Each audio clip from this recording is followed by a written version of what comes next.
வணக்கம் இந்தியா. வாரத்தின் முதல் நாள் நமது சந்தைகள் 26,200 பிலோ க்ளோஸ் ஆகியிருக்கிறது. ஒரு மைல்டு லோவர்னு சொல்லலாம். 18 புள்ளிகள் குறைந்து 26,184 முடிவடைந்திருக்கிறது. அட்வான்சஸ் 1,129, டிக்ளைன்ஸ் பார்த்தோம்னா 1,568. ஸோ மார்க்கெட்டினுடைய பிரெத்தை பார்க்கும் பொழுது it is slightly on the negative side அப்படின்னே சொல்லலாம். துறைகளை பார்க்கும் பொழுது ஆட்டோ, மெட்டல் அண்ட் ஐடி ஒரு ஸ்ட்ராங் பையிங் இருந்தது. Reality and pharma, financial services profit புக்கிங்கில் வீழ்ச்சி அடைந்த துறைகள் என்று சொல்லலாம். இண்டிவிஜுவல் ஸ்டாக்ஸை பொறுத்தவரை பார்த்தோம்னா டாடா மோட்டார் பேசஞ்சர் வெஹிக்கிள் இன்றைக்கி நல்லா ஏறி இருக்குது. Then Bharat Electronics, Maruti Suzuki, HCL Tech, Kotak Mahindra Bank, Eicher Motor, Coal India, Adani Ports, Tech Mahindra, JSW Steel இவையெல்லாம் ஏறிய பங்குகள். இறங்கினதில் Max Health Care, Inter Globe, Bajaj Finance, Sun Pharma, Trent, Adani Enterprises, Tata Consumer, Apollo Hospital, State Bank of India, Bajaj Finserv இவையெல்லாம் இன்றைய தினம் இறங்கிய பங்குகள் என்று சொல்லலாம்.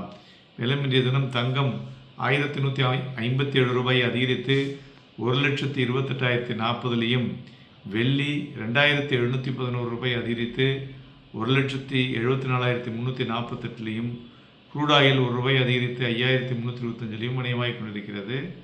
ஸ்பாட் மார்க்கெட்லேயும் வெள்ளி பெட்டராக இருக்குன்னு சொல்லலாம். மெயினாக ஸ்பேஷியஸ் மெட்டலை பொறுத்தவரை பார்த்தோம்னா அந்த யூஎஸ்னுடைய federal rate cut, India rate cut, RBI rate cut ரெண்டும் ஒரு பாசிட்டிவ் நியூஸாக அதில் ஒரு பையிங் ஆப்பர்ச்சுனிட்டி வந்துருக்குன்னு சொல்லலாம்.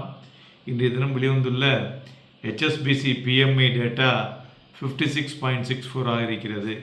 போன மாதம் 57.40 இருந்தது, சற்று குறைந்துள்ளது.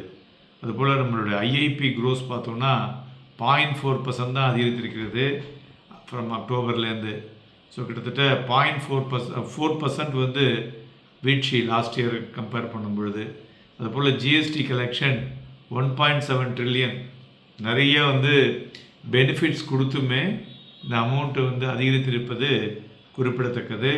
அதுபோல் வாலடைலிட்டி இண்டெக்ஸ் இன்றைக்கி ஒரு மைல்டு அப்புன்னு சொல்லலாம்.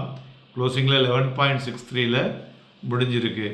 மேலும் ரஷ்யாவுடைய பிரசிடெண்ட் புட்டின் December 4 இந்தியா வராரு.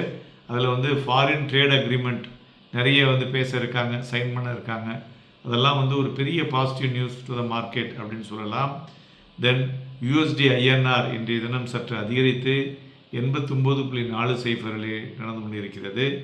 மேலும் பிளாக் டீலை பொறுத்தவரை பார்த்தோம்னா ஆக்சிஸ் பேங்க்கில் பிளாக் டீல் நடந்துள்ளது. இப்போ மெயினாக சந்தைகளில் போகக்கூடிய டிபேட் என்ன அப்படின்னு பார்த்திங்கன்னா, இந்த கிறிஸ்மஸ் சாண்டா ராலி இந்த நம்மளுடைய மார்க்கெட்டில் ரீபவுண்ட் பண்ணுமா நிஃப்டியில் அப்படிங்கிறது எல்லோருக்கும் இருக்கக்கூடிய கேள்வி. இதுக்குண்டான பதில்களை நம்மளுடைய சிறப்பு பதிவாக வர 2 நாட்களில் போட இருக்கிறோம், கவனிங்க. மேலும் IPO பார்த்தோன்னா இதுவரை 1.6 lakh crore 1,60,60,000 கோடி ரூபாய் IPOவில் மார்க்கெட்டில் மக்கள் பணத்தை போட்டிருக்கிறாங்க. இதில் இன்னொரு பியூட்டி என்னென்னா 1,00,000 கோடி ரூபாய் அந்த ப்ரொமோட்டர்ஸ் அவங்க பணத்தை எடுத்துகிட்டு இருக்காங்க. ஸோ அதனால் கம்பெனிஸும் ஒரு கேஷ் ரிச் அப்படின்னு சொல்லலாம். ஓகே, சந்தைகளை பொறுத்தவரை இன்றைய தினம் 26,325.80 ஒரு ஹையில் ஓப்பன் ஆச்சு. கிட்டத்தட்ட ஒரு 123 புள்ளிகள். அதே தான் இன்றைக்கி ஹையும். ஸோ ஓப்பன் ஹை சேமாக இருந்தால் மார்க்கெட் இறங்கும். அது அது தகுந்தாற்போல் இந்த இறக்கத்தையும் இன்றைய தினம் பார்க்க முடிஞ்சது. கிட்டத்தட்ட 26,124 அப்படின்னு அதை எப்போ பார்த்தீங்கன்னாக்க கரெக்டாக ஒரு 2.55 வந்தது இந்த லோவை. தென் ரெக்கவர் ஆகி 26,184 முடிவடைந்திருக்கிறது. ஸோ ஒரு வாலடைலிட்டி ஹையர் லெவலில் இருந்ததை பார்க்க முடிஞ்சது. ஆனால் 26,150 26,300 இந்த லெவலில் பார்த்தோன்னா சந்தைகளை பார்க்கும் பொழுது ஒரு கண்ட்ரோல்டு கன்சாலிடேஷன் என்றே சொல்லலாம். இது எதை இண்டிகேட் பண்ணுதுனாக்க மார்க்கெட் ஒரு ப்ரிப்பேர் பண்ணுது ஃபார் இட்ஸ் நெக்ஸ்ட் ஒரு டைரெக்ஷனல் மூவுக்கு.